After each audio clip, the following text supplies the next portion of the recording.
आप जाओ ना, मुझे तक चुनाव का इंतजार कर रहे हैं लोग। हाँ कि जल्दी सरकार जाए। अब पश्चिम से शुरू हुआ है। अच्छा। हमारा घर पूर्वांचल में है बलिया।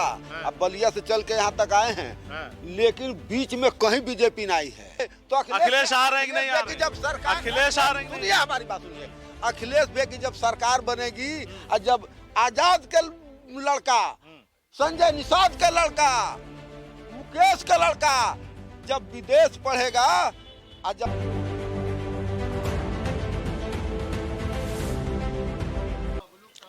नमस्कार, CIB इंडिया न्यूज़ पर अग्नि परीक्षा देख रहे हैं आप।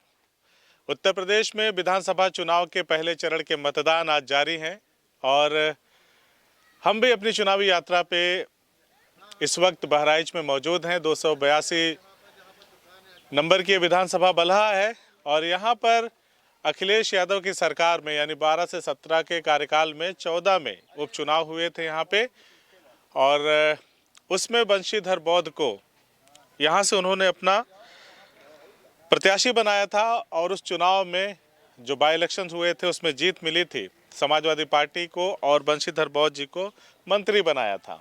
हम उनके घर पे मौजूद हैं और यहाँ से अब की बार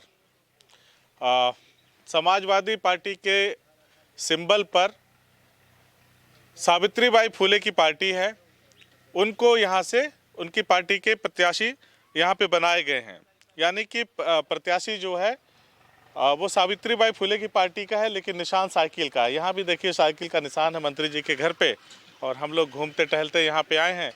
और ये देखिए मंत्री जी अपने दोस्तों के साथ, अपने समर्थकों के साथ सुबह सुबह गपशप कर रहे हैं। चुनावी चर्चा, परिचर्चा, समर्थन, सारी चीज़ें यहाँ पे बात हो रही, यानी कि चुनावी चकल्लस हो रही है।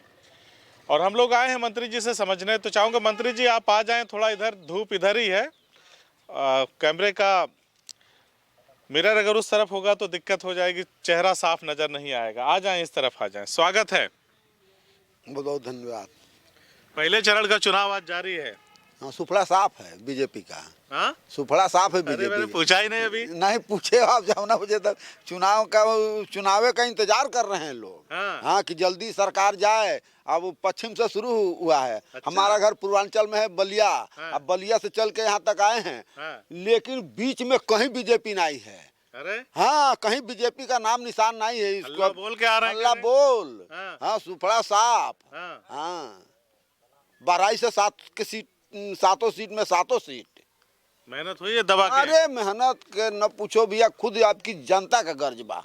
इसलिए गर्ज है कि जो अखिलेश भैया ने काम किया और जो 100 नंबर, 108 नंबर, 102 नंबर जो उन्होंने दिया, उसी के सहारे थोड़ा बहुत ही बचे हैं।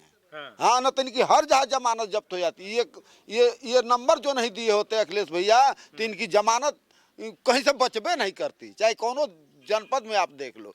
गुस्सा नहीं है। गुस्सा इसलिए नहीं है कि योगी जी का जो कर्म बा, ठीक चाणक्य ने कहा था। जब नंद वंश का राज नष्ट किया चाणक्य ने, और उसको राजा बनाने के लिए जब दूसरे को बना दिया, तो उनसे लोगों ने कहा कि राजा लायक तो आप हैं। अच्छा। कि आप उसने अत्याचारी का आपने राज नष्ट करके, तो आपको स्वयं राजा हो जाना चाहिए। उन्होंने कहा था कि हम राजा के लायक नहीं हैं। राजा वो होता है जिसके पास बीवी बच्चे हो, परिवार हो, उसका हित नात रिश्तेदार हो, उसके बाल बच्चे हो, तब वो दूसरे का दर्द जानेगा।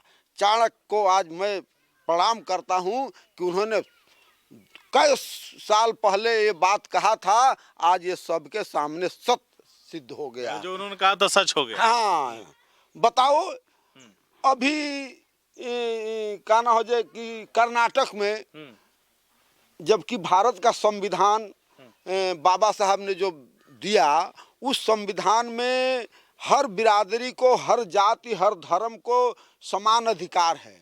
आज उन लोगों ने कहा है कि वो नकाब नहीं पहन के आना चाहिए। अरे ये कौन सी बात है भाई? तो फालतू का फसाद कर रहे हैं सब। फालतू का यही अभी खाली जगह जगह ढूंढ रहे हैं। ये मुद्दा खाली बनाने जा रहे हैं कि जल्दी हिंदू मुस्लिम हो जाए। लेकिन आज की जनता, गरीब जनता समझ गई है कि ये हमको 420 में फंसा करके, हिंदू मुस्लिम करके राज करना चाहते हैं। लौट आते हैं आपकी बलहा पे। जी।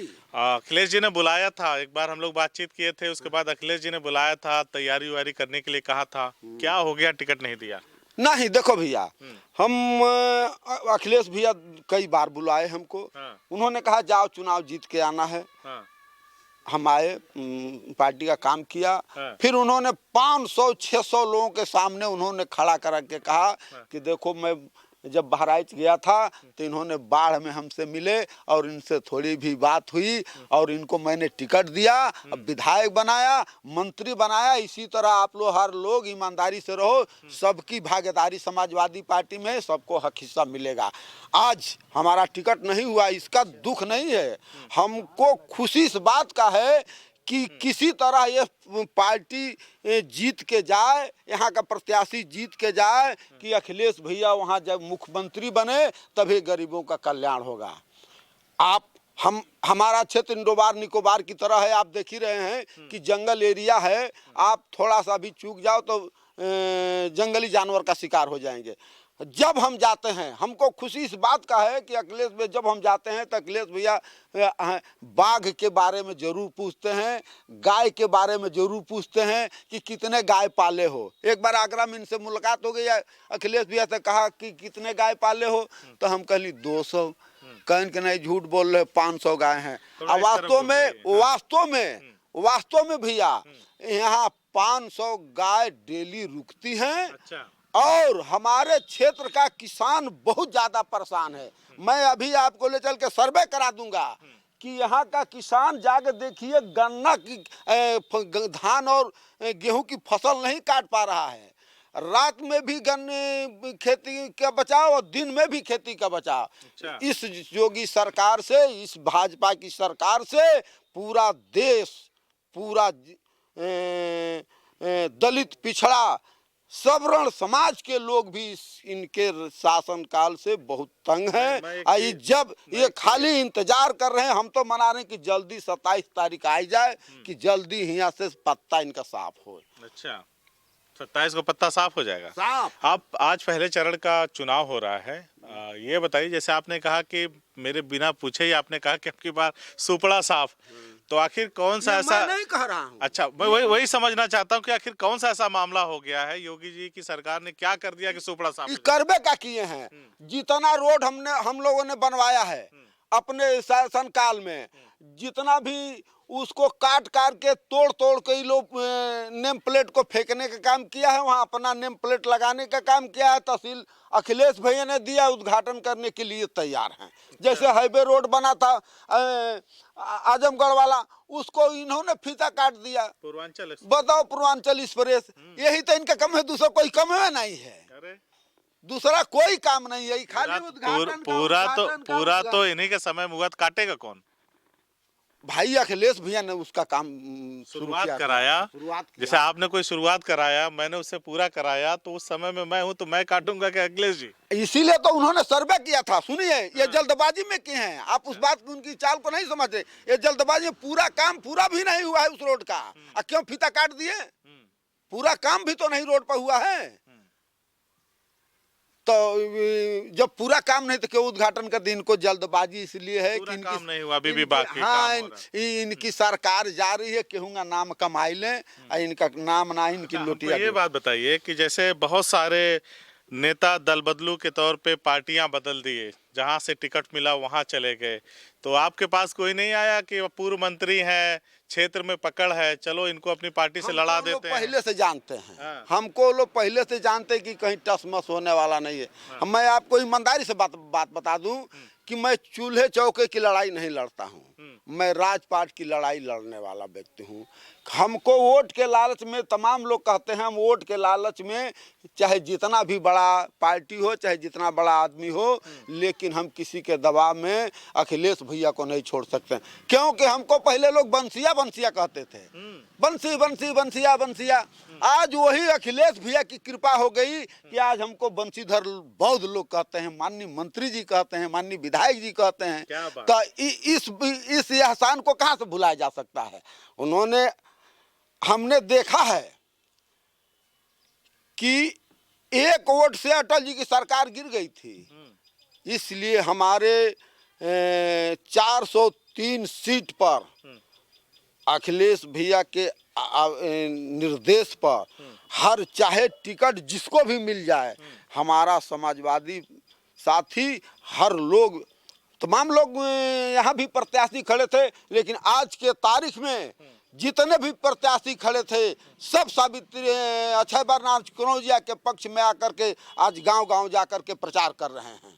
यानी सावित्रीबाई फुले के खाते में समाजवादी सिंबल पे जो सीट गई उसको जिताने में लग गए। हाँ, जिताने में लग गए हैं। क्यों कि एक वोट से सरकार गिर जाती है, बन जाती है, तो इसलिए हमसे चूक न हो, इसलिए हमारे साथी आजाद घोसी जी हैं, असलम घोसी जी हैं, कादिर भाई हैं, सलीम भाई हैं, संजय निषाद जी हैं, उमेश निषाद जी हैं। इस तरह के हम लोग टीम बना करके गांव में जा कर के हम लोग समाजवादी पार्टी के कार्यों को दिखाते हुए जिताने के लिए जनता से अपील कर रहे हैं। एक आखिरी सवाल, जब 12 से 17 में पार्टी आपकी सत्ता में रही, बहुत सारे काम हुए, दावे करते हैं आप लोग, काम भी हुए, फिर भी आपकी पार्टी के 17 में बुरी तरह से हार हो जाती है। कहा गया कि हम बता नहीं पाए और जनता झांसे में आ गई। भाजपा ने झूठ का प्रोपेगेंडा रच दिया, तमाम वायदे कर दिए, तमाम लोक लुभावन तस्वीरें पैदा कर दी, जिसको देखकर जनता भ्रमित हो गई। अब तो सरकार में भी नहीं है, काम करने का 5 साल मौका भी नहीं मिला, जनता ने नहीं दिया तो नहीं मिला। तो इस बार कैसे समझा रहे हैं, कैसे लग रहा है जनता समझ जाएगी, मान जाएगी और हम आ जाएंगे? एक कौम होती है कुछ बधिया जो मांगने का काम करती है, तो शाम को जब वो खाना बनाते हैं लोग, तो उसी राखी को कपड़े से चाल लेते हैं और बाजार में लेके बैठ जाते हैं और उसकी इतना बढ़िया से दवाई बता देते हैं कि पेट के दर्द का पिंटों में आराम कर देगा, सर दर्द आराम कर दे, टांग में दर्द होगा तो आराम कर देता है। उसी तरह राखी बेच के वो शाम को अपनी रोजी रोटी का काम कर लेता है।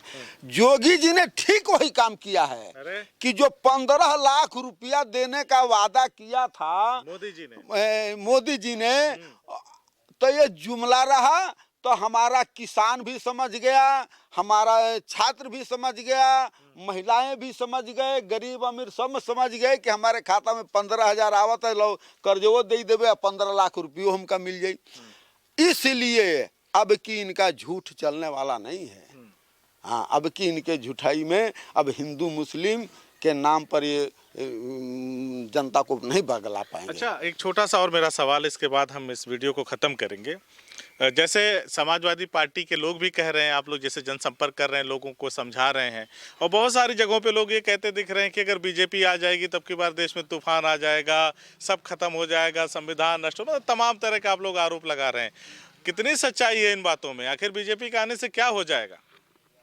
आज जो हमारा प्रत्याशी हैं अक्षय बरनाथ कनौजिया जी, उनके अगुआ सावित्रीबाई फुले जी हैं, उनका एक वीडियो आया होगा, आप लोगों ने भी देखा होगा, क्षेत्र की तमाम जनता ने भी देखा है कि ये भारत का संविधान ही बदलने वाले हैं। अच्छा, भारत का संविधान बदलने वाले हैं और भारत के संविधान में ब्रह्मा विष्णु की मूर्ति नहीं है, लेकिन ये जो भारत का संविधान बना रहे हैं, नया जो बना के तैयार कर रहे हैं, उसमें ब्रह्मा विष्णु शंकर महेश की।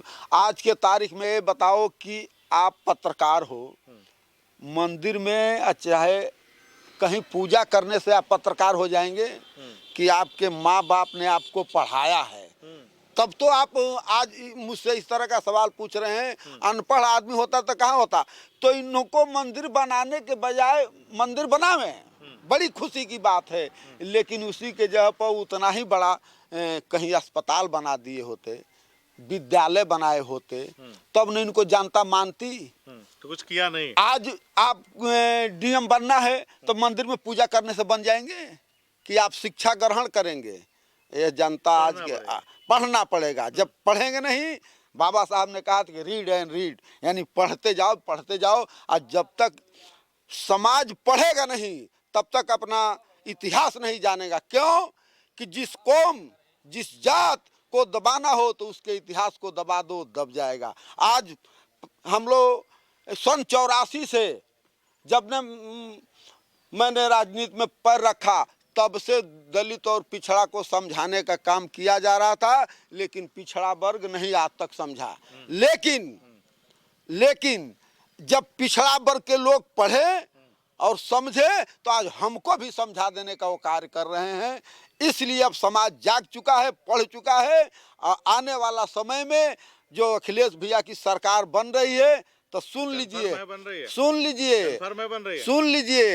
कि बन गई तो हमारे क्षेत्र नहीं, पूरे उत्तर प्रदेश में किसी भी क्षेत्र का किसी भी जात का लड़का होगा उसको बाहर पढ़ने के लिए अखिलेश भैया भेजने का काम करेंगे। एक डॉक्टर भीमराव अंबेडकर विदेश से पढ़ के आए थे, जिसमें अंग्रेज ने 5 साल का समय दिया था कि 5 साल में भारत का संविधान बना कर दो, लेकिन बाबा साहब डॉक्टर भीमराव अंबेडकर ने 2 वर्ष 11 महीना में भारत का संविधान लिख करके राजेंद्र प्रसाद जी को सौंप दिए थे। इसी बात पर उन्होंने विचार किया कि मैं अकेला गया था तो इतना बड़ा काम हुआ, तो बाबा साहब जब कानून मंत्री बने तो उन लोगों को 20 लोगों को विदेश भेजने का काम किया। लेकिन दुर्भाग्य रहा कि वो 20 लोगों में से कोई वही शादी कर लिया, कोई वही खेती बाती अपना एक मिनट लेकिन उसमें केवल एक डॉक्टर KR नारायणन पढ़ के आए थे, जो देश के राष्ट्रपति बने थे, और उन्होंने जो कार्य किया तो अब्दुल कलाम के बाद कोई राष्ट्रपति हुआ तो उनका नाम आता है। यानी कि अब्दुल कलाम साहब के साथ साथ अगर किसी का नाम लिया जा सकता है तो KR नारायणन साहब हैं। तो यदि अखिलेश आ रहे हैं, अखिलेश आ रहे हैं, तो अखिलेश आ रहे हैं कि नहीं आ रहे? जब सरकार अखिलेश आ रहे हैं, सुनिए हमारी बात सुनिए, अखिलेश भैया की जब सरकार बनेगी और जब आजाद के लड़का, संजय निषाद का लड़का, मुकेश का लड़का जब विदेश पढ़ेगा और जब विदेश से पढ़ के आएगा तब हमारे देश का उन्नत होगा, हमारे देश का उत्थान होगा। अखिलेश आ रहे हैं। चलिए ठीक है, तो ये हैं पूर्व मंत्री बंशीधर बौद्ध जी, जिनसे हमने बातचीत किया और जानने की कोशिश किया। पहले चरण के उत्तर प्रदेश में चुनाव जारी हैं और आज पहले चरण का मतदान शाम तक संपन्न हो जाएगा। तो हम जानने समझने निकले हैं जहाँ पे चुनाव अभी शेष हैं, यानी कि अभी चुनाव नहीं हुआ, आने वाले समय में होना है। वहाँ की क्या स्थिति परिस्थिति है उसकी सही जानकारी, सही आकलन आप तक पहुँचाने की कोशिश हम लगातार कर रहे हैं और उन जगहों पे जा रहे हैं। जनप्रतिनिधियों से, जो मंत्री रहे हैं, विधायक रहे हैं, उनसे भी अगर मुलाकात हो रही तो उनके भी विचार और उनकी बातों को आप तक पहुँचाने का काम कर रहे हैं। शुक्रिया।